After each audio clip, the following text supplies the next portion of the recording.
Montage, étalonnage, mixage, conformation. La post-production, c'est plein de tâches différentes. Plusieurs métiers qui collaborent. Dans la création d'un film, d'une émission de télé, c'est incroyablement important et pourtant, c'est incroyablement méconnu. Dans ce premier entretien, je reçois Stéphane, directeur d'exploitation dans une boîte de post-production et ensemble, on va essayer d'éclairer un petit peu tout ça. Je voudrais bien, Stéphane, en fait, que tu nous expliques un peu en quoi consiste ton métier. Moi, je suis post-producteur. C'est-à-dire que je suis chargé de faire en sorte que tout ce qui se passe après le tournage se passe bien. C'est la gestion des rushs qui peuvent arriver quotidiennement. Typiquement sur une série, encore une fois, on a des rushs qui arrivent tous les jours, qu'on doit développer, qu'on doit envoyer au monteur qui bosse en décalé, etc. Ça peut être aussi un format plus classique de gestion des rushs, d'import, de synchronisation dans le cadre d'un documentaire. On a le mixage son, le montage son, le mixage son, l'étalonnage, tout ce qui est ensuite conformation, c'est-à-dire le fait d'avoir utilisé des proxys et de passer sur de la bonne qualité, ou d'avoir utilisé, toi tu connais bien ça avec les documentaires que tu montes, d'avoir utilisé des images d'archives sur lesquelles tu as un filigrane. Donc ensuite on paye juste les portions qu'on a utilisées et on va s'amuser à donc réinsérer les parties, on va dire pleine def, à la place des parties basse def. Il y a également donc il y a l'étalonnage qu'on fait majoritairement aujourd'hui sur DaVinci, ce qui n'était pas le cas il y a quelques années en télé où on était et encore on est encore beaucoup aujourd'hui sur Avid Symfony. Ensuite, il y a tout ce qui est envoi aux chaînes de télé, envoi aux plateformes, donc plateformes web, etc. Envoi à Amazon, Netflix, principalement avec qui on bosse. Même si nous, notre cœur de métier, ça reste quand même le documentaire télé, la série télé. Donc, pour tout ce qui est TF1, France Télévisions, on fait un peu de Canal, etc. On fait beaucoup de RMC. C'est-à-dire via RMC qu'on s'est rencontrés, enfin, Exactement, ouais. qu'on bosse en fait. Et il y a l'archivage à la fin, l'habillage, les finitions, etc. C'est vrai que la post-prod, lorsqu'on se dit, c'est un peu comme moi au départ quand j'ai découvert un petit peu ce milieu-là, comme beaucoup, je voulais devenir réalisateur. Et en fait, quand tu te penches un peu sur le truc, tu te rends compte que tu as une ribambelle de métiers différents. Et là, j'ai parlé que de la technique. Mais il y a aussi les chargés de post-production, les commerciaux, etc. Donc voilà, moi, mon boulot, c'est de faire en sorte que toutes les étapes se passent bien pour le client. Donc, la gestion des rushs, la synchronisation, l'étalonnage, le mixage et l'envoi à la chaîne de télé. Et quand on voit aux chaînes de télé, en plus, il y a des normes à respecter au niveau du son, au niveau de l'image. Donc, il faut, dans l'idéal, que le premier envoi soit le bon pour pas que on s'amuse à perdre du temps à refaire les fichiers, etc. Donc moi, mon boulot est un peu particulier dans le sens où j'englobe tout ça et je dois m'y connaître un peu dans tout. Je dois diriger les équipes techniques, je dois faire en sorte de se dire comment je fais en fait lorsque je reçois tel type de fichier pour une série télé ou pour un documentaire ou pour un jeu télé, parce qu'on fait aussi du jeu télé. Comment est-ce que je gère les rushs le plus rapidement ou le plus efficacement ou le plus, on va dire, qualitativement possible. Et en fait, quand tu trouves ce cheminement des rushs, c'est ce qu'on appelle le workflow en anglais, le flux de travail. Donc tu détermines ça avec le client et évidemment ça se fait en rapport avec le projet et avec la finalité. Donc voilà, mon travail grosso modo, et c'est la majeure partie des post-producteurs font ce que je fais. Même à une petite échelle, quand tu travailles pour une boîte de production, quand tu es chargé de post-production, tu es censé un petit peu gérer aujourd'hui la gestion des rushs. Tu gères l'envoi et l'étalonnage, l'envoi au mixage et ainsi de suite, quoi. C'est là où toi, d'ailleurs, c'est un petit peu particulier parce que justement, le premier projet où vraiment je me suis rendu compte que c'était toi, c'est un projet où toi-même, tu avais fait les exports pour Pro Tools, pour le mixage, parce qu'en fait, on prend des mixeurs, c'est pas le monteur qui fait le mix, c'est un mixeur qui fait ça, qui doit respecter une norme qui s'appelle la norme R128, aujourd'hui en Europe. Donc on a des mixeurs qui vont s'occuper spécifiquement de faire ça et de faire respecter cette norme et de mettre des effets, de cacher les plops, les machins, etc., etc. En plus de tout le côté artistique de la chose. Et d'habitude, c'est les assistants vidéo qui le font, ou c'est moi. Là, pour le coup, c'est toi qui fais tes propres exports, ce qui est quand même assez rare. parce que c'est pas. Je veux pas dire que c'est pas évident, parce que quand tu sais faire, c'est plutôt simple. Oui, quand tu sais faire, tu sais faire. Mais ouais, mais ça intéresse très rarement les monteurs, on va dire. Ouais, et puis là, pour le coup, enfin, c'était aussi un peu particulier parce que c'est lié au fait de bosser avec RMC Prod, qui ont aussi, eux, un workflow qui consiste à confier plus de tâches que le montage au monteur. C'est-à-dire que pour eux, ils confient. Et moi, quand ils m'ont confié le film que je faisais, là, c'était sur Saint-Malo. Ils ont rien mis en place en fait en dehors du fait de m'envoyer les rushs, tu vois. Mm. Donc ça veut dire que j'ai préparé moi-même mon propre projet parce qu'habituellement c'est censé être des assistants qui font ça, qui préparent le Oui, ouais, projet, qui bah, font les synchros et tout ça. Moi j'ai dû tout faire, c'est-à-dire que moi on m'a envoyé un disque dur et puis j'ai dû préparer mon projet en amont du montage, faire le montage. Et une fois que le montage était prêt, on m'a dit bah il faut que tu envoies les éléments pour le mixage et pour les talos. Et d'ailleurs, je dis en plus pour les talos, je dis une bêtise parce que les talos en plus c'est moi qui les fais. Donc c'était un peu full package quoi. ouais, je vais être un peu terre à terre, mais pourquoi est-ce que ce sont des assistants souvent qui font le travail d'ingest, de synchronisation, etc.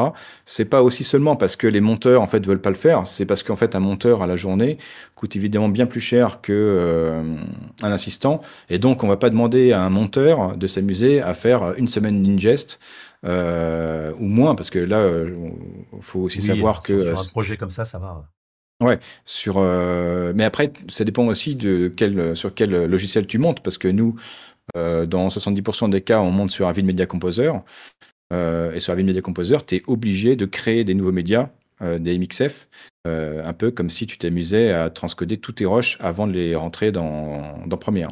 Donc il y a une phase qui est un peu longue en tout cas quand tu bosses sur Avid Media Composer. Et c'est vrai que tout ça, normalement, c'est plutôt, ne serait-ce que d'un point de vue, voilà, c'est ce que je disais, d'un point de vue terre à terre, voilà, ça coûte moins cher de faire appel à un assistant ou une boîte, un prestataire pour faire ça, ce travail. Et puis en plus, il faut quand même avouer que généralement, rentrer des rushs, c'est pas le truc le plus fun du monde quand tu dois faire des synchros avec pas de clap, pas de timecode, et puis un mec qui a coupé une cinquantaine de fois sur l'heure, c'est plutôt marrant, quoi. Ouais, c'est un exercice, ouais. Et d'ailleurs, là je reprends sur ce que tu disais de ta spécialité à toi, pour resimplifier. En fait, toi, tu es le grand patron de la post-prod, en fait, entre guillemets. C'est-à-dire que c'est toi qui es un petit peu au-dessus et qui coordonne toutes les tâches que nous autres on fait, parce que moi, au final, j'en fais partie de la post-prod. Et toi, en fait, tu vas coordonner les actions de tous les intervenants, que ce soit l'étalonneur, le mixeur, les assistants quand il y en a. Est-ce que dans la boîte où tu bosses, t'es le seul à faire ce rôle-là ou est-ce que vous êtes plusieurs? Non, je suis le seul. T'es le seul, hein? Généralement, ouais, généralement, t'as qu'une seule personne qui fait ça. C'est celui qu'on appelle le responsable d'exploitation.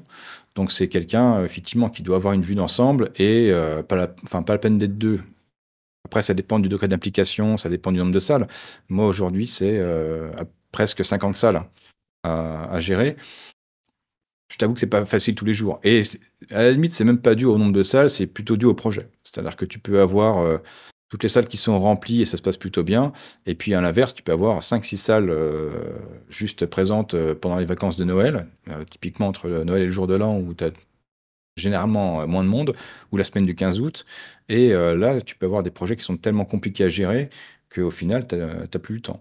Mais disons que je dirais pas que je suis le boss, parce que dans le sens où je suis pas le boss des monteurs ou de l'étalonneur. Par contre, effectivement, c'est généralement moi qui vais donner les directives sur comment on ingest, comment on rend, et puis qui vais engueuler un peu les monteurs, typiquement, si au niveau des pistes son, ils font n'importe quoi, au niveau des pistes vidéo, ils font n'importe quoi, parce que lorsque vous travaillez tout seul dans votre coin, c'est pas très grave de faire un peu ce que vous voulez, mais comme vous travaillez comme ce que fait Cyril, c'est-à-dire que derrière, vous envoyez votre montage à un étalonneur, vous envoyez votre montage à un mixeur, il faut que le mixeur, en fait, sur les pistes 1, 2, 3, 4, il est toujours la même chose. Sur les pistes 5, 6, 7, 8, il est toujours la même chose. Dans le sens où il faut toujours que ce soit les dialogues, ce qu'on appelle les in, on va dire, sur les premières pistes, les effets sonores sur d'autres pistes, mais c'est toujours les mêmes, et ainsi de suite, pour pas que le mixeur soit toujours en train de se demander qu'est-ce qu'il est en train de mixer, quoi.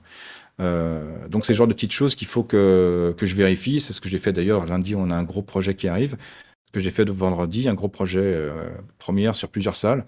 Ce que j'ai commencé à regarder. Et au niveau des pistes son, ça va être très compliqué à gérer, quoi, justement. Mon boulot, c'est de faire en sorte d'éviter le fait qu'on se retrouve aussi en mix à se dire ah merde, en fait, on se rend compte que il a mis plein de pistes, enfin plein de fichiers stéréo sur des pistes mono. Donc du coup, on envoie au Pro Tools. Ben, tu te retrouves avec de la vidéo, de l'audio écrasé, c'est ce genre de choses en fait. Donc c'est que des petits détails comme ça qu'il faut connaître, tous les petits pièges et logiciels qu'il faut connaître. Et donc je dirais pas que je suis le boss, mais on va dire que je suis celui qui essaye de faire en sorte que tout se passe bien en tout cas. Mmh. Et d'ailleurs, c'est intéressant là que tu parles du mix et du rangement parce que bon, c'est vrai que moi, je suis un peu, je suis plutôt cadré de ce côté-là. J'essaye d'être le plus carré possible de façon à ce que les gens qui reprennent la timeline après moi aient pas de problème pour faire leur part du boulot. Mais le truc que moi j'ai eu, c'est que je l'ai appris dans la durée, de projet en projet. Et au bout Mm. d'un certain nombre d'années, j'étais devenu ce que je suis maintenant. C'est-à-dire avec ma façon de travailler, au début, j'étais extrêmement bordélique, hein, comme tout le monde. Et le truc que je trouve bizarre, au final, c'est que moi, j'ai pas fait d'école, hein, j'ai pas eu de formation et tout ça, donc je trouvais ça normal de pas savoir d'avance comment fallait faire les choses, tu vois. Par Ouais. contre, je pense que j'ai un profil qui est pas ultra répandu, hein, d'être aussi loin du truc à la base. Moi, je suis arrivé vraiment sur le tard en montage, mais j'ai le sentiment que souvent les monteurs en fait n'apprennent pas ça. C'est-à-dire que quand ils arrivent en prod, qui est censé leur apprendre comment il faut ranger, comment il faut organiser la timeline pour les gens qui arrivent derrière? Parce que moi j'ai vu beaucoup de monteurs qui font pas ça en fait, et qui ne rangent pas spécialement et donc ça fait des allers-retours. Eux ils sont plus là parce que comme tu l'as dit, comme ils coûtent cher, eux on les a pris sur une certaine durée de temps puis ensuite ils repartent. Donc du coup c'est les assistants qui récupèrent la patate chaude. Ouais. Mais voilà. Est-ce que toi, dans ton expérience, dans ta boîte, ça vous arrive souvent d'avoir des monteurs comme ça qui sont pas très organisés, quoi? Alors je vais dire un truc un petit peu, voilà, un petit peu Ça cassant, dénonce. mais Ça voilà, dénonce. on va dire que pour les monteurs à vide, c'est très rarement le boxon. Parce que même si aujourd'hui Premiere Pro gagne quand même des parts de marché, faut quand même dire que vraiment dans le broadcast, dans la post-production documentaire, série télé, etc., Avid, ça reste quand même Mmh, c'est la référence. le mastodonte. Ouais, ça reste la référence. Mmh. Ça reste une petite boîte hein, comparé à Adobe, mais ça reste la référence. Euh, la plupart des monteurs à vide, très honnêtement, ils ont l'habitude de bosser sur des gros projets, donc de bosser avec du monde. Donc, la moindre petit truc qu'ils font où ça se passe pas bien, ils se font taper sur les doigts direct. Pourquoi?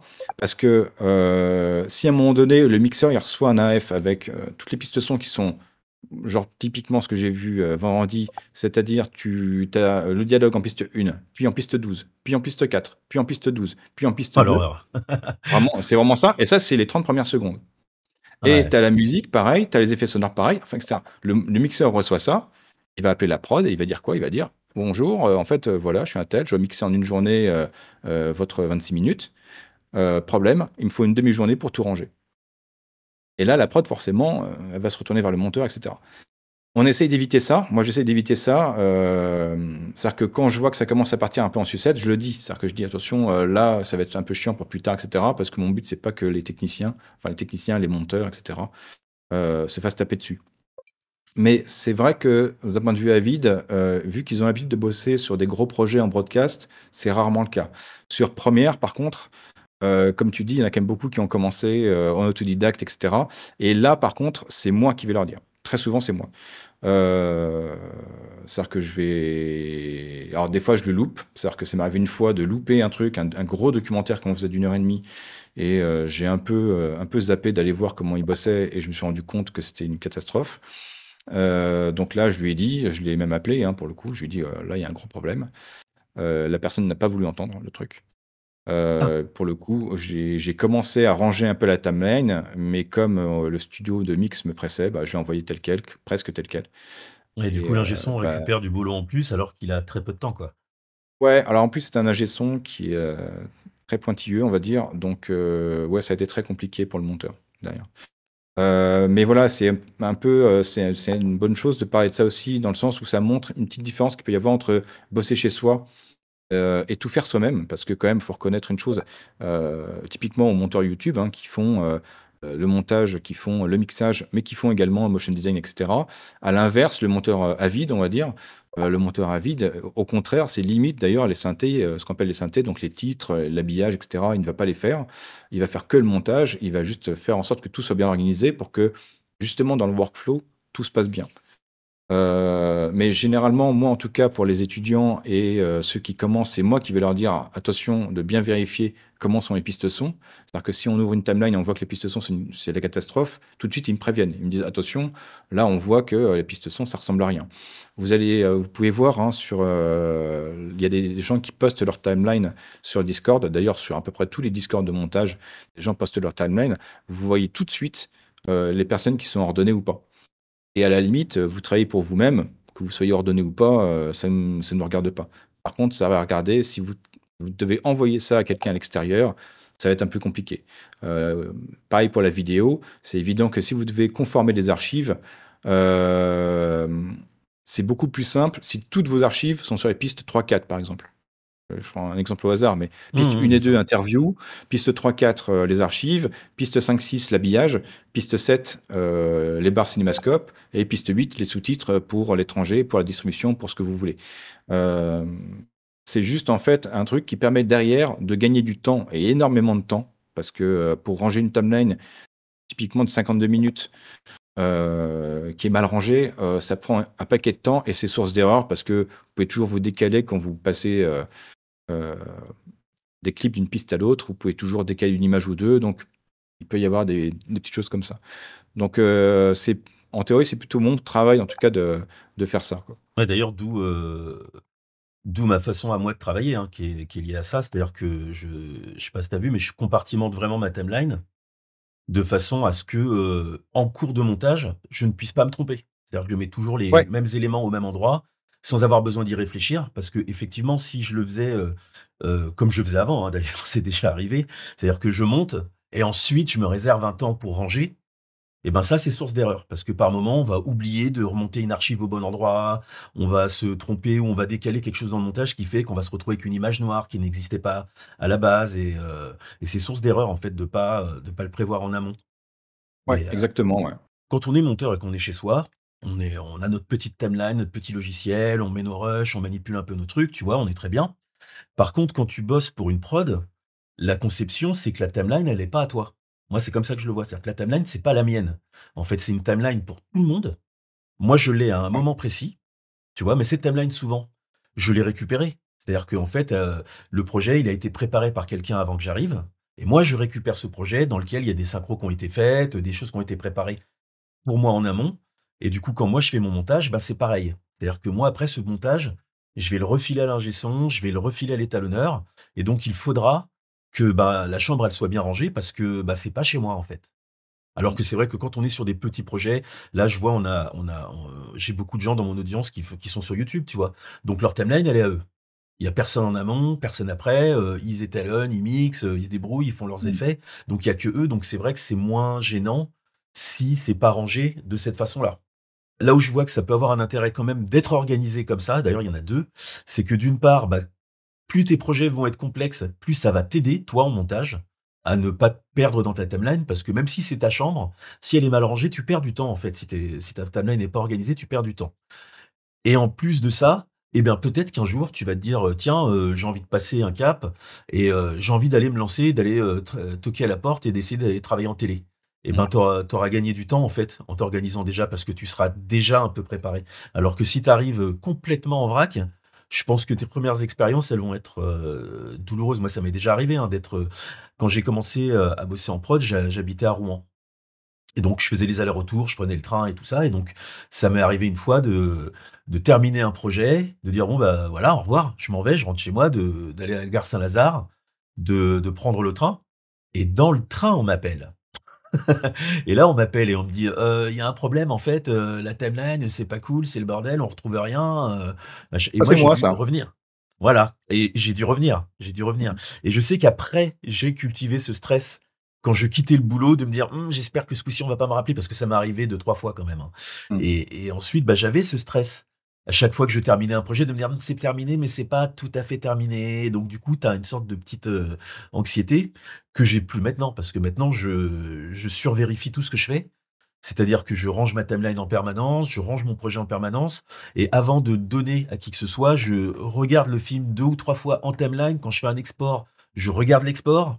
Donc quand j'envoie quelque chose, Mmh. à quelqu'un d'autre, hein, quand c'est des boîtes qui font le prestataire comme vous avez fait pour RMC, et ben, ce que je vous envoie, je l'ai vérifié pour de vrai et Ouais. donc je sais ce que je vous ai envoyé, donc moi, je peux aller faire la fête après. Ce qui était pas le cas avant. C'est Mmh. une discipline que j'ai acquis, bien plus tard, bien plus tard. Je crois que ça m'a mis, peut-être 7 8 ans, quoi. Parce qu'en fait, tu sais pas, en fait, d'où viennent les problèmes, d'où viennent les trucs et tu t'imagines que tu vas réussir en te concentrant à être plus carré que la fois d'avant. Alors qu'en fait, il suffit de compartimenter Mmh. et tu te sors ça de l'esprit, quoi. Et tu as dit un truc qui est assez intéressant, hein, sur, le fait que la timeline ne t'appartient pas. Mmh. C'est quelque chose qui est un peu, compliqué à imaginer pour certains et moi j'ai déjà eu des monteurs, qui étaient effrayés quand je leur disais que, leur, leur leurs clips vidéo et cetera, étaient sur un serveur, de stockage partagé. Alors quand tu partageais, Mmh mh. attention, ça reste sécurisé, mais on a un serveur de 600 téra sur lequel on a les rushs et chacun se connecte avec ses identifiants pour récupérer ses rushs et il disait: «Mais attendez, ça veut dire que mes rushs sont sur le même truc, est-ce qu'il y a moyen de verrouiller le truc? Est-ce que machin?» et cetera et donc il y a, pour certains, il y a vraiment un côté: «Non, non, mais c'est ma timeline» et je me suis déjà pris une volée de bois vert par un monteur et en plus, c'était il y a pas si longtemps que ça. Quelqu'un qui m'a dit: «Attends, tu as touché à ma timeline, tu as corrigé des trucs?» Je dis: «Bah, oui» et il m'a dit: «Non, mais c'est inadmissible». Il a appelé la prod pour dire: «C'est personne ne touche à ma timeline». Pour donner aussi pour, faire le parallèle avec toi, sur, le documentaire que tu nous as envoyé, Saint-Malo, hem, nous, on a dû reposer, par exemple, les éléments 3D que toi, tu avais pas reçus. C'est-à-dire qu'il y Ouais, a parce qu'ils étaient en eu retard, ouais. Ils étaient en retard, ouais. Exactement. Il y a une Mmh. boîte qui fait de la 3D. Je pense que c'est un pléonasme, hein, de dire qu'une boîte qui fait de la 3D est en retard. Il y a une boîte qui fait de la 3D, qui, devait nous envoyer des plans, enfin qui devait t'envoyer des plans. Ils les ont pas envoyés à temps et donc du coup, c'est nous qui avons récupéré ça et qui devions poser les plans ou selon les plans 3D. Alors là, ça vous avez un chargé de post-prod ou un truc comme ça qui connaît un peu le truc et qui dit: «Ah moi je sais, j'ai noté les timecodes». Mmh mh. Soit, encore mieux, vous avez un monteur qui bosse correctement et qui dit: «Tous les plans 3D, ils sont là et tous les plans 3D que j'ai pas conformés, qui sont pas, def, ils sont sur la piste du dessus». Donc là, vous en avez 5 et puis, à remplacer, ça se fait en 2-2. C'est-à-dire que vraiment, vous passez, littéralement 5 minutes pour faire la confo. Là où, quelqu'un qui range pas sa timeline, vous faites une recherche dans la timeline pour se dire où sont les choses, et cetera et d'être sûr et généralement, vous en loupez toujours un, hein, Il y a toujours la possibilité de faire des erreurs, ouais, bien sûr. ouais, voilà, de toute façon. Hem, mais voilà et le truc aussi qui est intéressant aussi de se dire, c'est que quand bien même tu as fini ton projet, il y a toujours une validation de la chaîne, enfin, ça dépend de la chaîne, on va dire, mais il y a souvent une validation de la chaîne, une validation du client, une validation du légal, qui va dire: «Attention, là, ça, on n'a pas le droit de le montrer». La chaîne va dire: Ça, c'est un peu bof, vous le retirez» et cetera et ça arrive, en fait, que ce soit pas le monteur qui fasse ça, que ce soit, en fait, de les Oui, parce que assistants. ça arrive après la bataille, ouais. Mmh. Exactement, ça arrive après la bataille, ça peut arriver des fois 3 mois après et on nous dit, bah, en fait cette séquence-là, faut la couper et généralement on va pas appeler un monteur pour lui dire, «Écoute, tu vas venir pour 5 minutes, pour faire ça, quoi». Donc ça se fait avec le producteur, et ou le réalisateur et un assistant, un de mes assistants qui va faire la coupe, qui va faire quelques modifs et cetera. Donc c'est vrai que la timeline évolue, que la timeline n'appartient pas entre guillemets «au moteur» comme tu dis, heu et c'est d'autant plus agréable quand effectivement tu as une timeline de rangée, quoi. Ouais, surtout que là, je me rappelle en plus là sur le Saint-Malo là, les histoires d'animation 3D qui étaient pas encore arrivées et tout ça, enfin moi ça m'a mis un peu dedans parce que on les a attendus en plus, c'est-à-dire qu'à un moment on a ralenti le rythme de montage et on a Mmh. attendu à cause d'eux parce que comme on a eu un petit peu de chance, c'était que le film, il a été validé tout de suite en éditorial, en fait, par la chaîne, ce qui est assez rare. D'habitude, on a toujours des modifs quand on envoie la version finale, on nous demande de changer ceci ou cela, de réécrire un bout de commentaire ou des choses comme ça. Là, on n'a rien eu du tout. Donc ils ont pris le film tel quel. Donc du coup, Mmh. on a été prêt très vite et bah, moi, j'attendais parce que, ce que j'aime bien faire, c'est, préparer ma timeline pour envoyer à l'étalo et au mix en une fois. Donc avoir tous les éléments et faire ma préparation en une fois parce que pour l'étalonnage, je change ma timeline, elle est sur plusieurs étages et en fait, je la ramène à un nombre d'étages plus petit. Et là, du coup, j'attendais après eux, donc j'ai attendu une semaine, 2 semaines, 3 semaines. Et à la fin, je leur ai dit, bon, bah, moi, j'attends plus, quoi. En fait, on envoie Ouais. et c'est vous qui reprenez la main. Moi, j'avais pas de solution. Je Mmh. travaillais déjà, en plus, à ce moment-là, à cheval sur un autre projet qui commençait à s'accélérer, donc je pouvais plus avoir ce truc qui restait à la maison, alors que moi, je bossais dans une boîte de prod à ce moment-là, quoi. Mmh. Donc, effectivement, parce que c'est vrai que là, on en a pas parlé tout à l'heure. Là, on a parlé d'un projet précis où je travaillais de chez moi, mais moi, je fais les deux.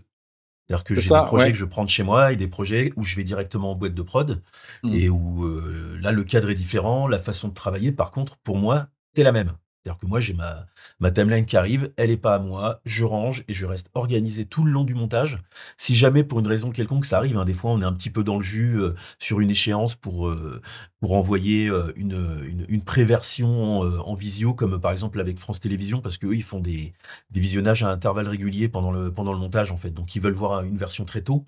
Et donc du coup cette version très tôt, nous on a toujours tendance à penser qu'on est très en retard. Alors on a les derniers jours avant de l'envoyer qui sont un peu speed. Et donc là, hop, t'as toujours un moment où tu ranges un peu moins.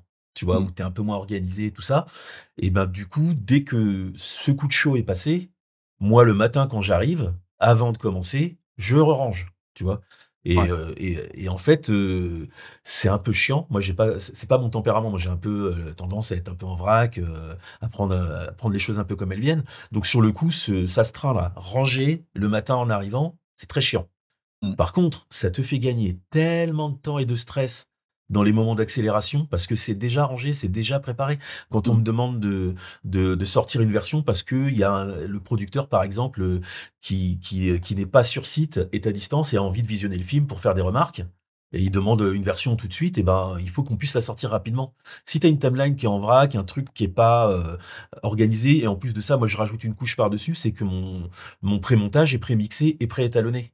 C'est-à-dire que j'envoie un truc qui est visionnable pour de vrai, en fait. Ouais. Et j'ai pas besoin de me dire, ah, je vais avoir besoin de 2, 3 heures pour prémixer cette partie, pour refaire les couleurs sur telle autre partie avant de pouvoir envoyer.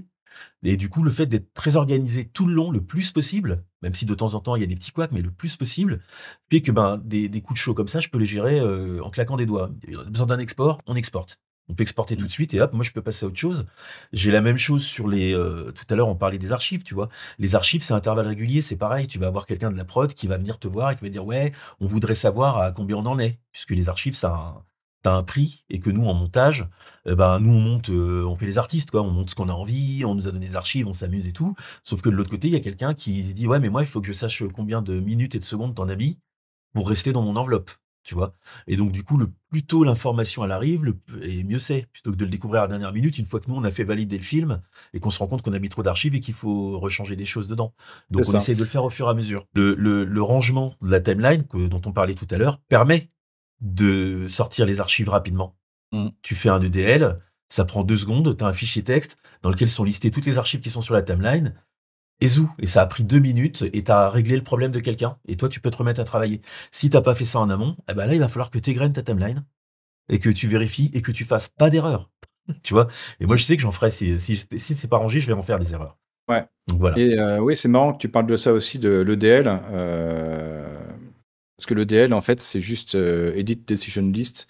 C'est un fichier texte, hein, qu'on peut ouvrir avec le Notepad et en fait, à l'intérieur, c'est juste marqué, bah, de tel timecode à tel timecode, il y a telle archive et on a pris tel morceau de l'archive. Donc l'EDL, en fait, permet, notamment, parce que c'est un peu une sorte de moyen détourné, on va dire, mais l'EDL, en fait, permet, de dire: «Bah, voilà, on a pris, tant de Getty, on a pris tant de INA, on a pris tant» et cetera et cetera. Et le documentaliste ou la documentaliste derrière va dire: «Bah, OK, bah, ça va coûter tant, je peux m'enseigner, machin, blablabla» et puis le producteur dit: «On y va, on n'y va pas». Ce qui est marrant, ça me permet de lancer un petit pic parce que j'aime bien, c'est que lorsque Final Cut Pro 10 est sorti, ils ont pas mis Oh cet oui. export d'EDL. Ah ouais. Je dis ça parce que j'ai vu un documentaire et j'ai eu une conversation la semaine dernière encore sur Final Cut Pro 10 en disant que les gens n'ont pas compris, heu, Final Cut Pro quand il est sorti. Je Ah, persiste à dire que c'est pas qu'on l'a pas compris, il était c'est pas, pas il qu'on était a pas fini le logiciel. c'est en fait, c'est le Ouais. souci, c'est qu'on l'a compris, en fait. C'est que le problème, c'est que quand moi, vraiment day one, je l'achète pour pouvoir l'utiliser, Quand je me rends compte qu'il y a pas d'export EDL, ça veut dire pas de confo, quand on est obligé de passer par un XML qui est l'XML2, qui est un truc particulier aucun autre soft à l'époque ne prenait, on se dit: «Attends, il va falloir qu'on crée nous-mêmes», et moi je programme donc je peux le faire, mais ça veut dire qu'attends, on passe d'un truc où ça se faisait en 3 secondes, il va falloir que je crée un script pour pouvoir extraire du XML les données, tout le bazar, enfin un enfer quoi. Ce Et qui je fait crois qu'il que il y avait le souci aussi avec quand Final Cut est sorti, c'est que je crois qu'on pouvait même pas sortir d'OMF ou d'AF avec. Il y avait aussi ça, hein. non, non, tu pouvais sortir, enfin, tu sortais ton XML et puis basta, quoi. Enfin, de toute façon, c'était la question, c'était de dire, je veux sortir pour le mix, pour Pro Tools. On te répondait, pourquoi faire? Qui Mmh. mixe aujourd'hui? Bah, qui mixe? On est deux La trois à télé. mixer. C'est-à-dire que qui mixe, sous-entendu, qui mixe en dehors, qui mixe sur Pro Tools, etc. Donc voilà, Final Cut Pro 10, c'est aujourd'hui un très bon soft, je pense. Mais l'EDL, qui est vraiment un truc très archaïque, parce que ça date des bandes, hein, Ouais, c'est bien sûr, vraiment ouais. un vieux machin, le truc. Ça reste encore quelque chose d'actualité qui existe dans Premiere. Vous pouvez regarder, vous pouvez faire fichier, export, et vous avez EDL. EDL. Et vous pouvez exporter et lire le fichier avec le Notepad ou avec TextEdit si vous êtes sur Mac. Et vous allez voir en fait la liste des points de montage que vous avez fait. Et c'est entre guillemets universel. Il y a plusieurs va dire, saveur, hein, d'EDL, et celui-là universel. Aujourd'hui, d'ailleurs, le XML, hein, de Final Cut Pro 10 est parfaitement pris par la plupart des softs, je pense, si ce n'est Avid, mais Ouais, bon, Avid, c'est hein, un peu à part. C'est un peu à voilà, part. c'est un peu à part, mais il aime bien, mais il est bien, mais il est un peu spécial, Avid, on va dire. Euh, donc, et d'ailleurs, justement, je voulais rebondir là-dessus, parce que toi, tu disais que tu bossais à distance et sur Premiere. Moi, c'est quelque chose, quand justement j'ai appris ça, ça m'a fait un peu bizarre. Pourquoi? Juste pour resituer pour les personnes qui nous écoutent, c'est que, comme je disais tout à l'heure, Avid, ça reste le mastodonte. C'est-à-dire que, généralement, les gens bossent soit dans les boîtes de prod, donc celles qui payent le documentaire, soit chez un prestataire comme moi. On loue une salle et puis il y a une équipe technique qui s'occupe de faire en sorte que tout se passe bien. Comme ça, le réalisateur peut se déplacer chez le prestataire ou dans la boîte de prod. Il y a une vraie salle, etc., etc. Je serais curieux de savoir comment tu as réussi, toi, à dire au producteur, bah, finalement, je vais bosser de chez moi. Parce que typiquement, moi, je prends l'exemple d'un documentaire type, il y a quasiment systématiquement le réalisateur qui est à côté pour dire, parce que quand tu reçois une soixantaine d'heures de rush, faut quand même se dire, «Attends, par quoi je commence? C'est quoi le sujet?» parce que tu connais pas le sujet, quoi. Quand tu fais un truc sur la Dordogne, bon, c'est sympa, mais tu reconnais pas forcément tous les monuments. Donc c'est bien d'avoir un réalisateur qui te dit: «On va commencer par ça, par ça, par ça, par ça», et après le monteur Mmh. fait son taf. Toi, tu as le monteur qui vient chez toi, tu as le réalisateur qui vient chez toi. Comment est-ce que tu as réussi à faire en sorte de travailler chez toi? Et en plus de ça, surtout, c'est comment tu as réussi à dire: «OK, je bosse sur Premiere»? Parce que moi, il y a beaucoup de producteurs, à l'époque déjà que Final Cut, c'était très compliqué. Moi, Final Cut Pro 7, mon ça a été vraiment mon soft préféré de montage. Mais il y a beaucoup de Mmh. producteurs qui voulaient pas en entendre parler, ni de ça, ni de Premiere. Donc je serais assez curieux de savoir comment tu as réussi en fait à faire en sorte de, en télé en tout cas, d'être un peu un ovni dans le sens, dans le documentaire en tout cas, etc., pour se dire, ok, je vais imposer Première. Et d'ailleurs, est-ce que les réalisateurs viennent chez toi aussi d'ailleurs? Alors, oui. Je vais commencer par la dernière question parce que ça va me permettre de remonter sur les autres. Moi, j'ai une installation, là, je suis dans mon sous-sol. En fait, j'ai une salle de 25 mètres carrés qui est très confortable. C'est une vraie salle de montage. On peut travailler à deux trois personnes dedans. J'ai un second bureau pour les fois où de temps en temps j'ai des producteurs qui passent à la maison. Après, il se trouve que je bosse depuis longtemps en prod. Donc, les gens avec qui je bosse, bah, ils me connaissent. Donc, déjà, ça permet de s'autoriser des choses. C'est-à-dire que je suis pas juste un monteur qui monte de chez lui, on lui envoie les trucs et puis on espère qu'il y aura pas de boulettes, tu vois. Ils ont l'habitude de bosser avec moi, donc ils savent que je suis très soigneux sur tout ce que je fais, que je fais vachement attention et qu'au final, je suis autonome. J'ai pas besoin d'assistance s'il y en a pas. Je prépare tout ce qu'il faut quand ça doit partir au mix. On a déjà des habitudes de travail, donc du coup, on ouvre cette porte-là facilement. La deuxième chose, c'est que par exemple sur le film de Saint-Malo, c'est un cas particulier en plus, c'est que le réalisateur, il habite à Lyon et le film, on a commencé à le monter au mois d'août, donc c'était pendant les vacances. Lui, il a ses enfants, donc du coup, d'habitude, quand il est en prod, il vient sur Paris. Mais là, c'était pas pratique pour lui. Donc du coup, on a essayé de trouver une solution pour travailler à distance. Et en fait, on a travaillé, à partir de Discord. Ça veut Mmh. dire qu'en fait, on était, en visio là, comme là, en permanence, en partage d'écran et il voyait ma timeline et on a travaillé comme ça sur l'intégralité du film. C'est-à-dire qu'il est jamais D'accord. venu en salle de montage avec moi, mais Mmh. par contre, on a travaillé ensemble tous les jours parce qu'en plus, il y a plusieurs types de réalisateurs. Tu sais, tu as ceux qui ont presque la main sur la souris à ta place tellement ils Mmh. veulent être, dans la timeline et puis tu as ceux qui t'envoient des trucs en des documents et puis qui partent, tourner un autre film à Mexico et puis, qui de temps en temps demandent un export pour valider des trucs, tu vois? Mmh. Et donc là, lui, c'était plutôt le mec, bah, il veut être en salle de montage à côté de toi, tu vois? Donc on a simulé ça, tu vois? Sans la présence, humaine et en fait, bah, ça s'est super bien passé parce que déjà d'une part, on a réussi à bien travailler, à pas avoir de problèmes techniques, à travailler vite, à être efficace. Mais en plus de ça, on réussit à faire un film où il y a pas de modif, donc on a quand même bien, on a bien fait notre boulot, quoi. On a réussi à bien faire notre boulot et pour revenir sur le comment je fais pour imposer de travailler sur Première, par exemple, bah, c'est aussi parce que, il y a de plus en plus de boîtes de prod qui bossent exclusivement sur Première. Donc pour elles, le logiciel de référence, c'est Première. Donc Mmh. si je travaille sur Première, c'est facile pour eux de récupérer le projet.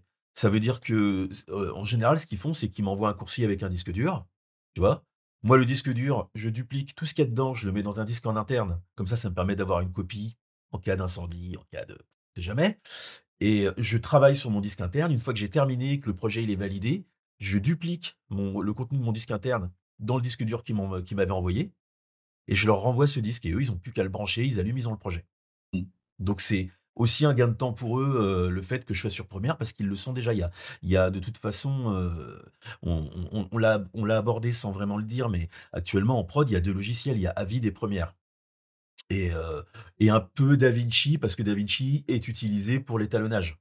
Mais en montage, je sais pas si chez toi vous faites des Alors, montages dessus, mais c'est très rare, je ouais, en pense. montage, moi, on est sur plus de 200 projets cette année. Il y en a 2 qui ont été montés sur DaVinci. Ouais, donc c'est pas grand-chose, quoi. Et on est sur presque 50 projets premières. D'accord. Et d'ailleurs, tiens, tu vas me répondre à une question parce que j'ai eu des conversations avec des gens là-dessus. C'est que je me demande à quel moment, pour vous, ça va être intéressant d'augmenter le volume de montage que vous avez sur DaVinci parce que au final, moi je l'ai essayé, hein, tu vois, et j'ai Mmh. trouvé mes marques assez rapidement. Je pense que c'est un très bon soft. Et il se trouve que de toute façon, la majorité des boîtes où je travaille terminent leur post-prod dessus quasiment, hein. Ouais, On fait ouais. l'étalonnage dessus et il y en a plein qui font tous leurs exports à partir du DaVinci à la fin. Mmh. Et je me dis: «Mais à quel moment, c'est pas plus intéressant pour vous de former des monteurs sur DaVinci et d'avoir des monteurs sur DaVinci?» Parce que du coup, on n'a plus tous les soucis de rebasculer notre timeline dans DaVinci parce que des fois, il y a des petits soucis qui sont liés à ça, tu vois? Qui Bien font sûr. perdre du temps. Ouais, Voilà ouais. et là, du coup, bah, il y aurait rien. Il y aurait, Mmh. on switch de page dans le dans le logiciel et on peut faire le reste, quoi. Ouais. Est-ce que toi, par exemple, tu envisages que ça devienne un peu la norme dans un futur proche? Ouais, pour clarifier un peu le truc, effectivement, quand tu es sur Premiere ou Avid et que tu dois passer ta timeline sur DaVinci, pour la faire courte, faut refaire le montage.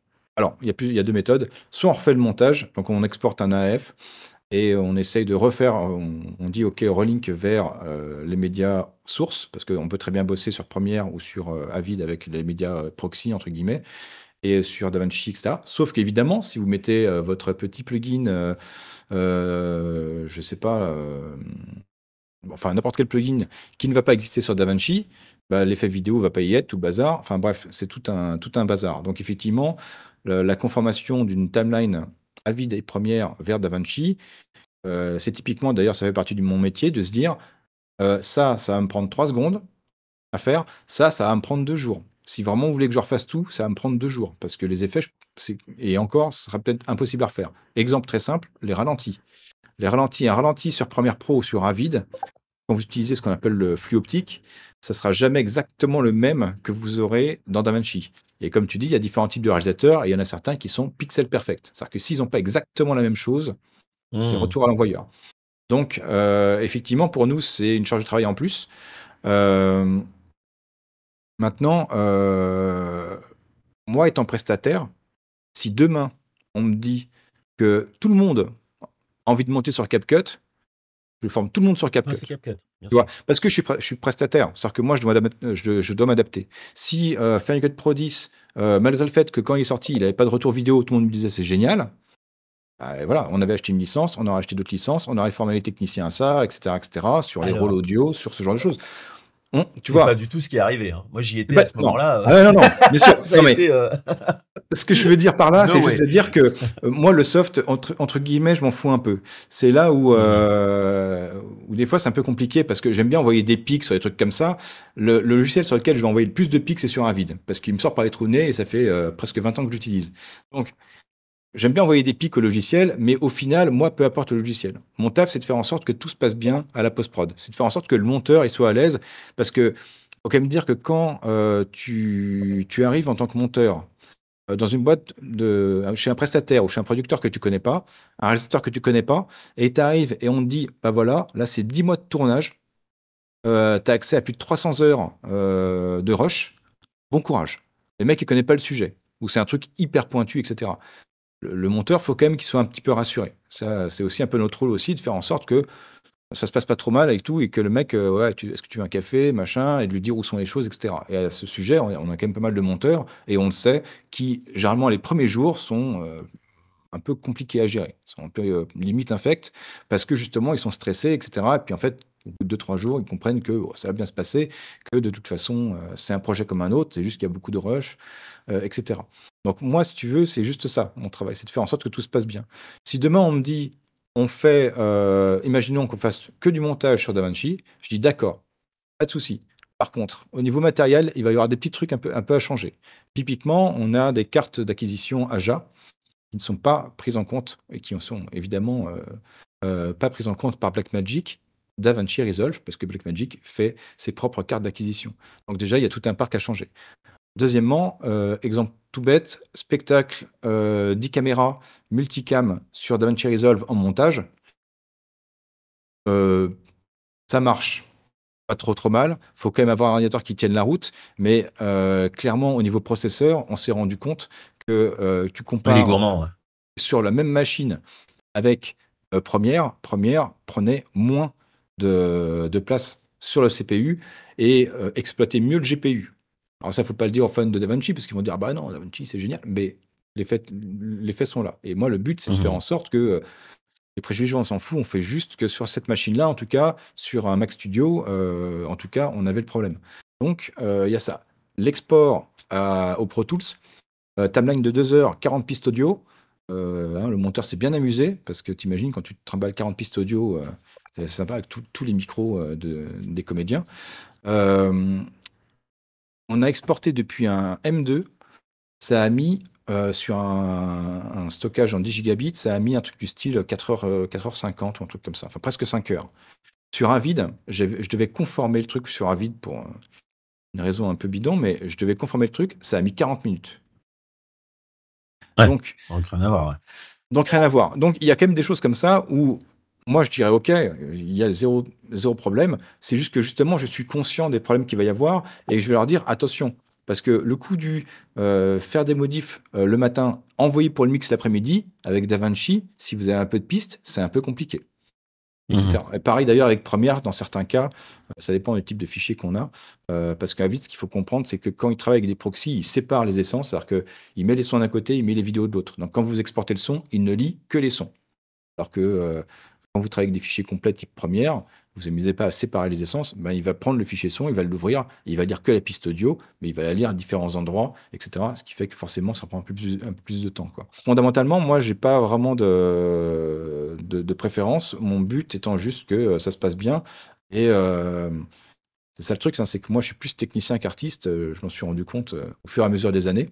Et tous les softs m'intéressent. Donc là, je me forme sur Fusion. On a eu Nuke il n'y a pas très longtemps. Enfin, tu vois, on s'amuse sur les trucs. On teste l'intelligence artificielle. On s'amuse avec ces trucs-là. Et pour parler de Première, typiquement, parce que ça a été vraiment le challenger à un moment donné, Mhm. dans mon ancienne boîte, on était à 32 salles de montage. On est monté à 11 salles de montage sur Premiere Pro. Et on est redescendu après parce qu'il y a eu moins de demandes. On a vraiment eu un pic de demande et après ça a redescendu. Mhm. Là, ça remonte. parce que Premiere avance très vite et Premiere fait des choses que le grand public ne voit pas. C'est-à-dire qu'il s'intègre dans des serveurs de diffusion, dans des MAM, dans des Media Asset Management, des trucs un peu compliqués. Ce qui fait qu'aujourd'hui, vous avez une chaîne de télé française qui a viré tous ses avides et qui ne fait que du Premiere. Donc ça, c'est possible. Les objets graphiques essentiels qui sont détestés par beaucoup, c'est une vraie révolution. Pour typiquement les chaînes de télé, etc., il y a des choses qui sont Ah bah oui, pour extrêmement les habillages intéressantes. et tout ça, ça peut être. Pour Ouais. les habillages, c'est un truc de dingue. C'est vraiment un truc de dingue. Ouais. L'onglet production qu'ils ont créé, je crois, en 2021, pareil. Mhm. C'est typiquement, OK, La sur Avis, vous production, c'est adorez génial. ça, on va vous faire pareil, etc. Donc, il y a plein de choses comme ça en plus qu'on voit pas. Moi, je suis obligé d'être au courant de ça. Et si demain, on me dit, OK, en fait, à partir de maintenant, et vous allez voir, c'est ce qui va arriver la semaine prochaine, projet sur Première, sur plusieurs salles, énormément d'effets, etc., bah, il faut que je puisse dire oui, pas de problème, ou attention, non, c'est compliqué, quoi. Ouais, tiens, d'ailleurs, ça me fait penser, là, tout à l'heure, là, tu parlais, tu sais, des problèmes qui étaient liés au fait de revenir sur un DaVinci, et quand tu viens, par exemple, d'un Premiere ou de n'importe quoi, puis que tu as utilisé soit un plugin, Ouais. soit un ralenti avec le lissage, c'est une des raisons, parce que moi, j'ai souvent des conversations comme ça avec des monteurs plus jeunes, qui me demandent quels effets j'utilise, quels plugins j'utilise, tout ça. Moi, il se trouve que j'en utilise aucun. Tu vois? Mais absolument aucun, et c'est pour cette raison-là. C'est-à-dire que moi, j'ai rien contre les plugins, hein, tu vois? Vraiment. Mais je sais par expérience que ça pose toujours des problèmes. Tu vois? Parce qu'on commence sur Mm. une machine avec un plugin, après tu arrives sur une autre, le plugin il y est pas. Moi, j'ai la particularité de commencer de temps en temps des projets de chez moi, et ensuite on va le terminer à la boîte de prod. Mm. Si j'ai utilisé un plugin et que la boîte de prod elle l'a pas, on se retrouve comme des cons, et c'est valable avec After Effects parce que comme, je fais aussi un petit peu de FX et d'habillage, ben, des fois je commence des choses de chez moi sur After Effects, et tu arrives à la boîte de prod et on peut pas, et on se retrouve dans des imbroglios, des trucs mais ingérables. Parce qu'on utilise des plugins. Donc du coup, moi, j'ai pris l'habitude depuis très longtemps. J'utilise aucun plugin, j'utilise que ce qu'il y a dans le logiciel. Donc déjà, ça limite un maximum les problèmes. Et là, je suis en train petit à petit aussi de m'habituer. Par exemple, quand il y a des choses que je vais appeler un peu exotiques, tu vois, à exporter Ouais. directement. C'est-à-dire, voilà, comme ça, quand moi je renvoie la timeline et qu'elle va passer sur un DaVinci, il y a des trucs qui sont un petit peu trop précis, particuliers à Première, et ben, je les ai réexportés en tant que clip en dur, comme ça vous les avez. En cas de problème, je laisse toujours l'original sur la timeline, comme ça vous avez les deux. Et comme ça, s'il n'y a pas de problème avec celui que j'ai fait, on gagne du temps. Et tu vois, Et j'ai des petites habitudes comme ça qui sont liées Non, à mais c'est du miel essai. pour mes oreilles, t'es tellement Allez, fais ta parfait. déclaration, fais-moi ta déclaration. Mais tu sais que c'est aussi pour ça. Moi, j'ai plein de gens autour de moi qui sont monteurs, qui bossent en prod et tout ça. Et je travaille beaucoup. Je suis pas mal demandé, mais c'est parce que je suis un confort pour les gens. Je je fais pas que le fait de terminer le film. On a fait le film, il y a plein de monteurs qui montent très bien. C'est pas ça qui manque. Mais moi, j'ai une sorte de truc un peu plus global à faire en sorte que bah, tout va bien se passer jusqu'à la fin. On ne transpire plus. Terminé. Moi, j'ai l'impression que tout ça, c'est un peu derrière. J'ai eu des périodes où, comme tout le monde, hein, tu sais, où c'était un petit peu la charrette pour la charrette, tous les jours la charrette et tout. À un moment, t'es éclaté parce que, Mm. mais en fait, c'est parce qu'on travaille pas très bien, tu vois. Et que dès que tu commences un peu à cleaner ta méthodologie, à faire en sorte que, bah, tu sais, à retirer une vraie expérience des choses qui se sont mal passées, tu vois, et arriver un peu différemment sur les projets d'après, petit à petit, ben, tu gommes tous les problèmes et tu arrives avec moins de problèmes. Moins de problèmes, c'est du temps de gagner. Du temps de gagner, bah, au lieu de terminer à minuit, tu termines à 19h, 20h, tu vois. Et Mm. donc, du coup, même moi, à mon niveau, j'ai un gain de ça. Et après, bah, pour les mecs derrière, bah, c'est pareil. On a un projet qui commence clean, qui est monté clean, qui arrive clean. Il peut toujours y avoir des petits problèmes. Ça arrive, ça fait partie du jeu. Mais déjà, on a gommé 50% des problèmes qu'on ne devrait pas avoir, en fait, au final. Et Ouais. donc, c'est vrai que moi, j'ai ce côté un peu à l'ancienne, du travail bien fait, du montage, tu sais, un peu. Des fois, j'aime bien dire, tu sais, fait à la main, les petits copeaux de bois, tu vois, où je prends mon Mm. temps, je soigne le truc, parce que derrière, on gagne du temps, en fait. Des fois, en allant lentement, en n'essayant pas de me dépêcher, de sortir les trucs et de pas ranger parce qu'on va perdre du temps, tout ça. Moi, je prends le temps qu'il faut. Tu vois, et des fois, je ralentis la machine sur des boîtes de prod, hein. C'est-à-dire que on arrive sur un montage, le réalisateur, il arrive, il est chaud patate, on monte, tu vois, le projet, il est pas assez bien préparé pour moi, on commence par. Et tu vois, je préfère prendre ce temps, ralentir la machine, parce qu'après, quand on va pouvoir passer la seconde, Eh ben, on peut passer la seconde pour de vrai, là, on peut aller vite et il m'est déjà arrivé, hein, des fois tu sais, je bosse pas mal avec Upside, donc Upside, c'est une boîte de prod pour les gens qui nous écoutent et j'ai déjà eu des projets où on me disait: «Bah, tu as 5 semaines pour faire le film», tu vois? Ce qui est pas très long. Ça pour un 52, c'est bon, ça le fait, mais c'est pas On va dire que c'est top. classique pour nous, généralement, enfin, les clients qu'on accueille, on est souvent effectivement sur 5-6 semaines, on va dire, de 5-6 montage. semaines, tu vois? Et Ouais. et et en fait, moi, on me donne, ce film à faire. Je commence en râlant parce que le projet est mal préparé, tu vois? Donc, je fais perdre 2-3 jours on reprépare le projet. Moi, je commence quand c'est clean, tu vois? On perd 2-3 jours, on commence le montage, on termine avec une semaine d'avance et tu vois, c'est pareil, ça m'arrive pas souvent, mais on a terminé un projet avec une semaine d'avance et Mm. 1 semaine, à la fin de la 4e semaine, on envoie en valide et le film est validé. Ah Donc, oui, d'accord. Mm. 1 semaine d'avance, mais en n'ayant pas bâclé. C'est-à-dire que je me suis pas dépêché, non. Moi, j'ai l'impression que le but du jeu quand on monte, la seule raison pour laquelle j'essaye par moment de faire des choses vite, c'est pour que tout ce qui est mécanique, un peu de placer des choses, faire des synchros, des choses, que ça on aille vite, de façon à pouvoir lever la tête du guidon et avoir un maximum de temps de cerveau disponible entre moi et le réalisateur pour qu'on réfléchisse à notre film, qu'on challenge des parties et qu'on soit plus dans un travail édito que dans un travail manuel de faire des clics de souris parce que ça, au final, c'est pas ça l'exercice. L'exercice, c'est Ouais. de faire un film et de raconter une histoire pour nous, à notre niveau. Alors, C'est-à-dire de faire en sorte qu'il y ait moins de technique, plus d'édito. Et quand j'arrive à faire ça, bah, on fait des meilleurs films et on a moins de modifs derrière, en fait, parce que souvent ça vient de ça. ouais, ça c'est intéressant ce que tu dis parce qu'il y a, il y a vraiment deux mondes pour moi entre le montage qu'on peut voir sur YouTube et le montage. Quand je dis YouTube, c'est ce qu'on a l'habitude de voir. Je parle pas de ceux qui font des crime series et compagnie, mais je pense plus à ceux qui font du best of Twitch, etc. C'est que vous avez on va dire quelque chose qui est assez linéaire.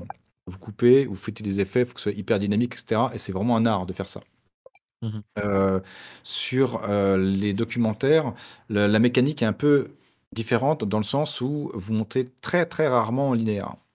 J'ai rarement vu, le réalisateur essaie tout de suite, il dit: «Cette interview, je sais que je la mets au début, ça, je sais que je le mets à la fin» et puis ensuite mais les 2 choses ont été filmées quasiment en même temps et effectivement, comme tu dis, je pense que le fait d'être rapide, c'est quelque chose qui est beaucoup vanté, par, les tutos qu'on voit sur YouTube, donc Mmh. de dérocher très rapidement et cetera. C'est vrai que pour ce genre de truc très mécanique, c'est bien, mais c'est l'avantage, c'est surtout que ça permet, comme tu dis, pour le monteur de réfléchir et de se dire: «Là, il nous manque une scène, là, il faudrait qu'on ait ça, comment est-ce qu'on peut faire pour pallier, à ce problème?» et ainsi de suite et c'est là où, en fait, où pour moi, le travail du monteur commence vraiment, dans le sens où, pour moi, être monteur, c'est tu as vraiment le cerveau qui a été façonné par des années de montage et qui sait, dire: «OK, ça, je vais le mettre là. Là, je vais avoir un problème de raccord. Là, je vais avoir ça. Là, il faudra qu'on mette une carte ou un truc comme ça. Là, il faudrait que» et cetera et cetera. Ou même, ce qui est déjà arrivé en tout cas, c'est de dire: «Là, en fait, il faudra que tu nous retournes une partie d'interview pour qu'elle fasse l'injonction entre un tel et un tel et là, cette interview-là, la fille, elle est hyper intéressante, mais je suis désolé, vaut mieux la virer. Parce qu'en fait, elle fait de la redite et cetera et cetera et c'est là où, en fait, il y a des vraies décisions artistiques à faire.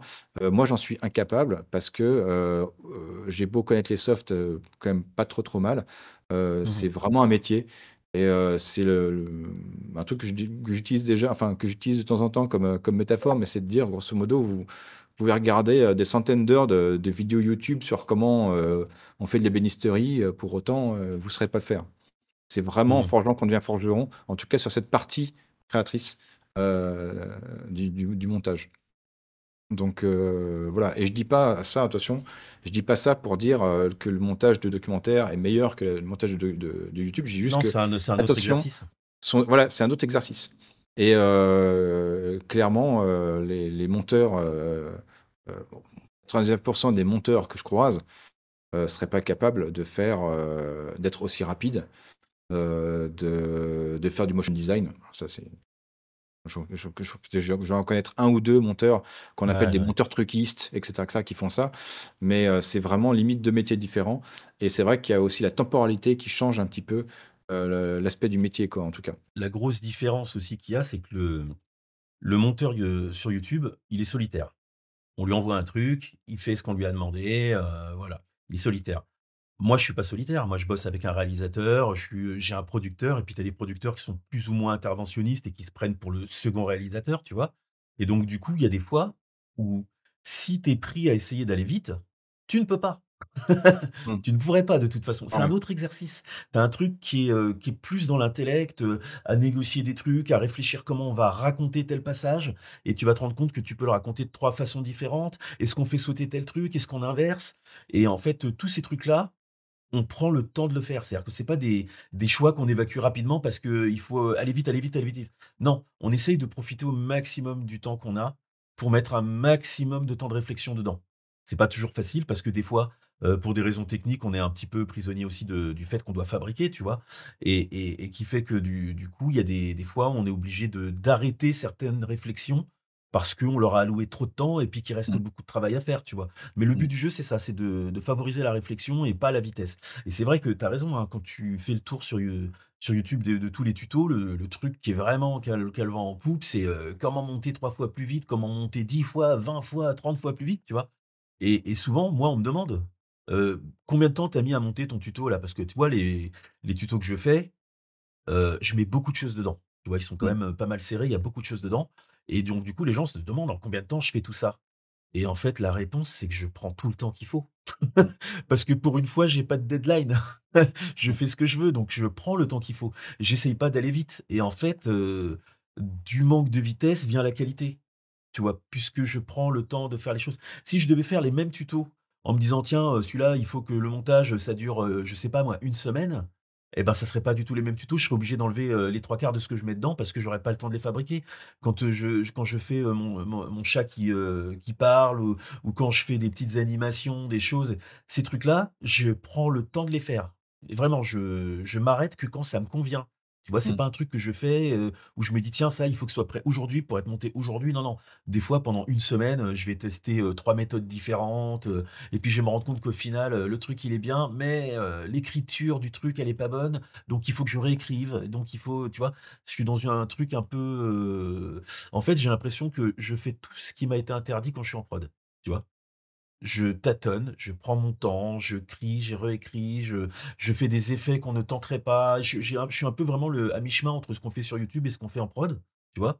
Mais surtout, par contre, moi, c'est l'inverse. J'essaye de réduire la vitesse. Pas de deadline, pas de choses, et d'augmenter la qualité. Et c'est vrai qu'on ne donne pas forcément ce choix-là aux monteurs qui sont sur YouTube, parce que eux derrière, bah, ils ont un créateur de contenu, qui a décidé qu'il allait mettre en ligne toutes les semaines, et donc du coup, bah, en fonction de la façon dont ils sont organisés, s'ils ont pas trop de temps d'avance, tu vois? S'ils sont au cul du camion, et ben, ça veut dire que tu as une semaine pour monter, en fait. Tu vois? Et quand tu vois Mmh. des fois ce que les mecs doivent sortir en 2 3 jours, tu vois? Bah, Ça va vite, je les sais. Ouais, je pense on parle à peu près des mêmes personnes parce qu'on les voit on les voit sur le Discord poster leur timeline, mais que ce soit les crime stories ou des trucs comme ça, enfin, il y a des choses qui sont, Ouais, ils sont obligés d'aller vite, ouais. sorties en 2 3 jours, quand je vois la tronche de leur timeline, je me dis: «Comment ils font les mecs?» Enfin, ils sont surhumains, quoi, parce que c'est la tronche de la timeline, tu me dis en combien de temps elle a été faite, je te dis, bon, au minimum 3 4 semaines, quoi. Les mecs te disent: «Non, Mmh non, mh. ça j'ai mis 5 jours». Ah ouais, d'accord. Bon, OK. Et tu as fait le sound design et tu as fait, d'accord, OK. Il dure pas beaucoup du coup, en fait.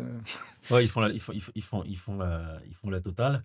Il y a On en a certains là qui sont là, hein, qui sont en train de nous regarder, donc chapeau les gars, chapeau. Parce qu'il y a ce truc que je retrouve souvent, hein, mais moi je suis passé par là, c'est le problème de la légitimité. C'est-à-dire que moi, quand j'ai commencé à monter, bon, j'ai pas de formation, j'ai pas fait d'école, j'ai appris chez moi sur des projets avec des copains, et puis petit à petit, je me suis professionnalisé, et puis j'ai fini par, réussir à rentrer en télé, et puis maintenant ça fait 20 ans. Mais pendant au moins 10 ans, je pense que j'avais ce truc de pas me sentir à ma place, d'avoir l'impression d'avoir, tu sais, d'être rentré par effraction, et j'avais un petit peu de mal à l'assumer. Et en fait, je le vois en discutant avec des gens, hein, ce petit truc du parce qu'il y a beaucoup de monteurs qui actuellement travaillent sur YouTube, qui sont souvent jeunes, tu vois? Et qui n'ont pas fait d'école, qui n'ont pas et qui sont archi doués, comme on vient de le dire, mais qui du coup ont quand même ce syndrome de l'imposteur comme ça, d'être là, à se demander si un jour, ils se disent: «Tiens, j'ai envie de me mettre au documentaire. Est-ce que je suis légitime à le faire? Est-ce que je peux venir toquer à une porte et dire machin?» Tu sais, ça demande un petit peu de confiance en soi. Et alors qu'en fait, sur plein de points, ils sont aussi forts, voire meilleurs que nous. Et ce qu'ils connaissent pas, bah, ils ont juste à l'apprendre. On a juste à leur apprendre. Enfin, tu sais, c'est des choses, tu t'adaptes à un milieu, en fait, et ça vient pas en claquant des doigts. Tu vas Mmh. avoir besoin d'un temps d'apprentissage, mais ça se fait, tu vois? Mais Ouais. c'est vrai il y a ce côté à se dire, comment, du coup, par exemple, toi, comment vous faites, comment vous recrutez chez vous? Tu vois, c'est Heu, est-ce qu'un petit gars peut débouler comme ça, toc toc, comme moi j'ai fait, hein, ouais, au final, toc toc, c'est moi que v'là, bonjour, je suis monteur, je voudrais essayer. ouais, c'est compliqué. On va pas se le cacher, c'est compliqué, pour plusieurs raisons. La première, c'est que moi, je suis post-producteur, donc les gens que j'emploie déjà sont pas des intermittents. Ce sont des gens qui sont, la majeure partie du temps en CDI, voire en CDD Oui, c'est pour vrai. des OP, exceptionnels. Pas de CDDU. Le CDDU, donc c'est grosso modo une sorte de contrat sur plusieurs mois. Grosso modo, vous suivez une émission en tant qu'intermittent quand même de toute façon. Ça, c'est réservé aux boîtes de production. Donc, moi, un monteur qui vient déjà, je lui dis: «Qu'est-ce que tu fais là?» dans le sens où moi, je suis chargé de faire en sorte que ça se passe bien pour le monteur, mais je suis pas monteur. Donc ce qui fait que les gens viennent chez moi plus pour limite se former. Les gens sortent de l'école, très souvent BTS audiovisuel public, j'insiste sur le public, BTS audiovisuel public, hem et moi, en fait, pendant 2 3 ans, je vais leur dire: «Voilà, vous avez appris ça, voilà la réalité du terrain». Elle est pas très éloignée de ce que vous avez appris, mais voilà la réalité du terrain et en venant chez moi, ils vont avoir accès à 50 salles, ils vont avoir accès à du matos de dingue, ils vont avoir accès, pour faire leurs projets perso, parce que je les laisse faire sur, du DaVinci, des écrans 35 000 balles.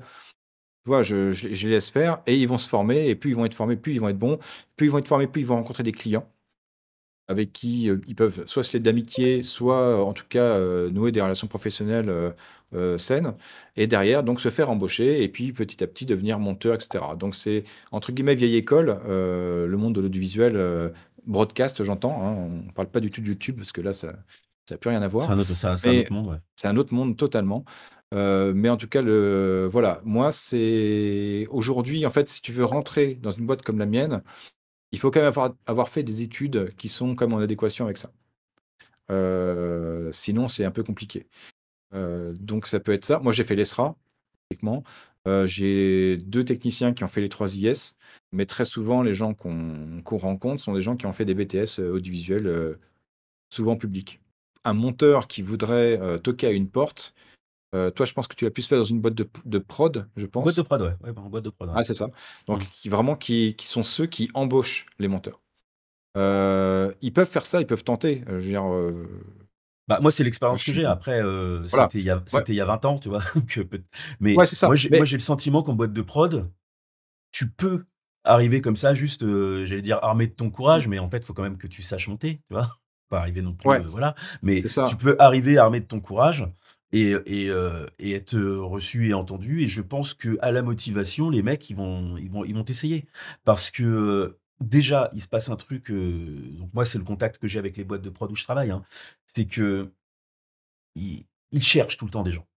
Vraiment, soyons honnêtes, ils cherchent tout le temps des gens. Par contre, ils sont un peu frileux à essayer des nouvelles personnes. Mais en même temps, ils cherchent. Donc, ils ont une sorte de Mmh. truc un peu, tu sais, où tu as l'impression qu'ils savent pas sur quel pied danser. Donc, ils sont toujours en train de te demander, t'as pas quelqu'un à me recommander parce qu'il faut que tu arrives sur recommandation, il faut que tu machin, pour qu'ils soient en confiance, en fait. Mais la vérité, c'est qu'ils ont besoin de quelqu'un, tu vois. Et donc, moi, je pense que quand je suis arrivé comme ça de ma province et que j'avais faim, j'avais vraiment faim, j'avais vraiment envie de faire ça, tu vois.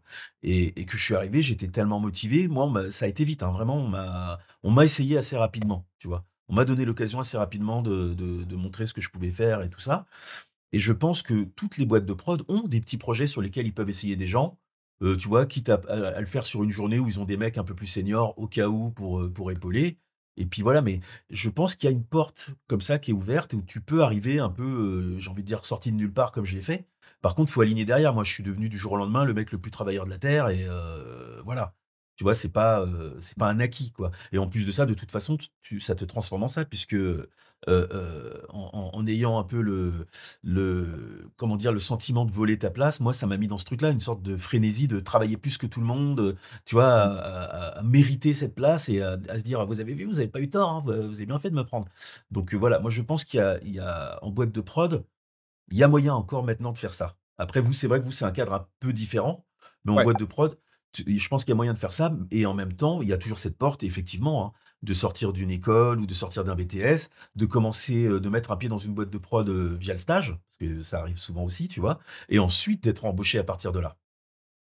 Ouais, alors nous, justement, le stage, c'est bien que tu en parles.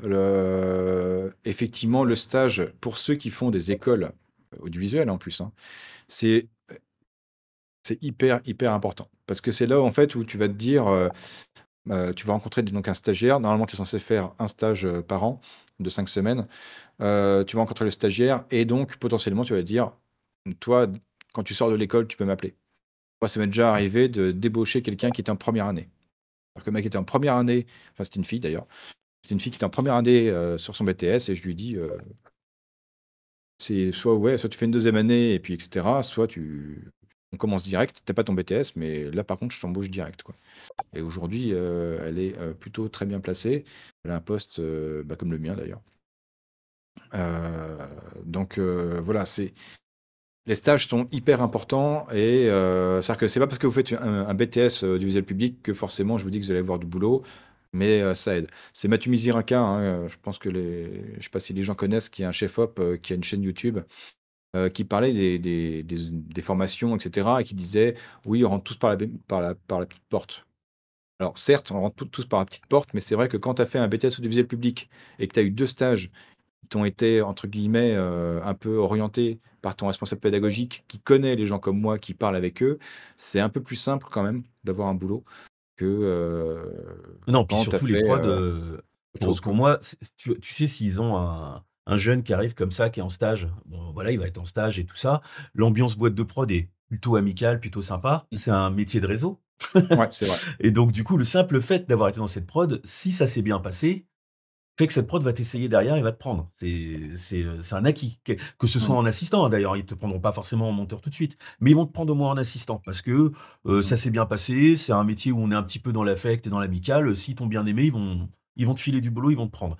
Et en plus de ça, s'ils voient passer une pépite, tu sais, le jeune qui est archi doué, machin, mais jamais il le laisse partir. C'est évident, Mmh. tu vois. Donc effectivement, le fait de faire des stages, c'est une super porte d'entrée. Oui, carrément, ouais. Ouais. Et je voulais juste revenir sur un autre truc parce qu'on l'a survolé, un peu vite fait, puis je pense que c'est important de l'aborder. Du coup, c'est un truc qui est plus lié à moi, hein. C'était que je voulais qu'on parle un tout petit peu de l'intermittence pour que les gens comprennent, parce que les gens ne savent pas forcément ce que c'est. En farfouillant, en étant un peu sur les réseaux, je me suis rendu compte que souvent les monteurs étaient payés un petit peu, de façon, on va dire pas très correcte, tu vois? Parce que, Bah, déjà, s'ils sont payés, c'est déjà pas mal pour certains oui, parce que, non, mais puis je pense qu'il y a des gens qui sont payés, qui ont le sentiment qu'ils sont payés correctement. oui, c'est Mais ça, ouais. voilà, et en fait, pour moi, le problème, c'est que leur rémunération, souvent, elle est basée sur rien. C'est un peu genre, il y a pas de barème, il y a rien, c'est genre donc ça peut très bien être, 20 €, 30 €, 100 € pour une vidéo. Parce qu'ils font à la vidéo, ils font pas comme nous à la journée. Et en fait, je me dis: «Mais attends, mais on on est très, très loin du compte, mais très, très loin». Et en fait, quand j'en parle avec les gens, je pense qu'ils sont assez surpris et choqués de découvrir, combien moi je suis payé. Alors qu'en fait, j'ai beau avoir 20 ans d'expérience, bah, mon salaire, c'est quasiment le même que quelqu'un qui débute, en fait, tu vois? Je fais la différence parce que je bosse beaucoup. Tu vois? C'est ça qui fait que j'ai des Mmh. salaires élevés. C'est pas le prix de ma pige. Et donc du coup, juste pour revenir là-dessus, donc je suis intermittent du spectacle. Ça veut dire que, on m'emploie à la pige, on me paye à la journée, et en fait, il y a un tarif journalier qui est imposé par une convention collective, qui est la convention collective des métiers de l'audiovisuel. Et moi, je suis chef monteur. En chef monteur, je suis payé, parce que ça vient de changer en plus, là, ils viennent d'augmenter, je crois. Ils ont augmenté de 3, donc j'ai pas le chiffre précis maintenant. Ouais. Mais on va dire que je suis payé, à la louche, de 267 maintenant, c'était, je crois? 267 € brut à la journée. Donc ça veut dire que si enfin après ça fait des mathématiques faciles. Si je bosse 10 jours, donc 2 semaines de travail plein, ça fait, 2 600, et si je bosse le mois complet, je suis quasiment à 5 000 € en brut. Donc ça, c'est le salaire que doit être payé un monteur, et c'est le salaire, bas du plafond. C'est-à-dire que c'est la convention. Ça veut dire que de Mmh. temps en temps, il m'arrive de négocier au-dessus en fonction des tâches et de ce qu'on me demande de faire. Mmh. Donc voilà, et quand je vois à côté le milieu de YouTube, il y a pas ce truc-là, et les gens ignorent que ça existe, et donc du coup, ils choisissent leur prix sur, moi, ça me paraît très logique que, par exemple, comme ils sont souvent auto-entrepreneurs, que leur prix soit calculé en fonction de ça, parce que c'est un peu la référence de combien vaut un monteur, en fait, Mmh. tu vois? Et en fait, ça, je le vois pas, donc j'essaye de répandre la bonne parole, de faire en sorte que les gens aient cette info déjà, qu'elle circule, que, bah, voilà, le salaire d'un monteur, le métier de monteur, c'est un métier qui est bien payé. C'est pas parce que sinon vu ce que ça demande comme ressources, vu ce que ça demande comme engagement, quand je vois certaines personnes combien ils sont payés, je me dis: «Bah, je comprends l'amour du métier», tu vois? Mais tu Mmh. aurais une vie beaucoup plus cool en étant caissier, en fait. Vraiment, et tu Ouais. serais peut-être mieux payé. Donc voilà. Bah, disons que tu Je serais mieux payé parce que tu ferais en plus du montage à côté, donc du coup, Par c'est exemple, ouais. moi, je suis pareil que toi, hein, je suis un peu tombé, de haut quand j'ai vu, certains montages qui étaient quand même vraiment pas mal sur YouTube et notamment, j'étais en vocal avec quelqu'un qui me disait, «Oui, c'est moi qui l'ai faite». Je dis: «Ah bah, franchement, c'est bien». En plus, moi, vraiment, 45 ans, tu vois, les montages épileptiques et cetera, j'aime pas trop ça, donc lui, il a 18 ou 19 ans, et ce qu'il avait fait, c'était plutôt bien. Il laissait les respirations et dans les rires, des trucs comme ça, tu vois? Enfin, il laissait le truc se faire, donc c'était plutôt bien fait et évidemment, plein d'effets, plein de transitions, plein de machins, des trucs qu'il avait fait en 3D et cetera. 60 heures de boulot pour quelqu'un qui avait, un peu plus de 800 000 abonnés et 500 €. Non, pardon, 200 €. 200 200 € €. Donc mê et mê mê 200 € et puis donc puis 200 € facture en plus, hein. Ça veut dire 200 que € facture. 200 € voilà. facture parce que, Donc nous, par exemple, vraiment parce que toi, le salaire que tu as donné, c'est chef monteur? chef monteur. Parce que, par exemple, moi, c'est ce que je lui ai dit, hein. Je lui ai dit: «Nous, par exemple, le bas du plafond, vraiment, pour un monteur, Non. là, 200 €, donc c'est, peut-être, 8-9 jours de travail, sur une pige de 7 heures». Bon, lui, il a dû travailler, 5 jours comme un taré, mais je dis: «Bah, 200 €, c'est ce que gagne un monteur en une journée». En une journée. Un monteur, Et chez c'est un nous et salaire. qui Et c'est c'est un un salaire. salaire et en plus de ça, je lui disais: «Mais tu te rends compte en plus que, lui, il ne fait quasiment que du montage. Il fait pas tout le motion design et cetera». C'est-à-dire que là, toi, tu es chef monteur truquiste. Ouais, c'est ça. Normalement, C'est c'est encore c'est en level fait, up, hein, quand même, hein. en fait, ils sont à 2 doigts du chef monteur, spécialisé. Tu l'as vu cette ligne-là? Dans le Ouais, ouais. dans le truc, Ouais, c'est ouais. le machin, c'est 350 balles, je crois, la journée. Tu l'impression que ce qu'ils font, c'est ça, en fait, Mmh. mais en étant payés, tu vois, 3 fois rien. Et effectivement, hein, parce que, j'insiste sur le fait que nous, les prix qu'on donne, c'est salaire. Parce que ça sous-entend que tu payes des charges sociales et que tu as une protection sociale avec ça. C'est pour ça que c'est important de préciser. Ça veut dire que Mmh. moi, je suis intermittent. Si je n'ai pas de travail, comme là en ce moment, hein, je ne travaille pas, et ben, j'ai le Pôle emploi qui m'indemnise, en fait. J'ai de l'argent, j'ai une protection, j'ai des choses en plus. Et ça me donne accès à des mutuelles spécialisées, ça me donne accès à des tas de choses.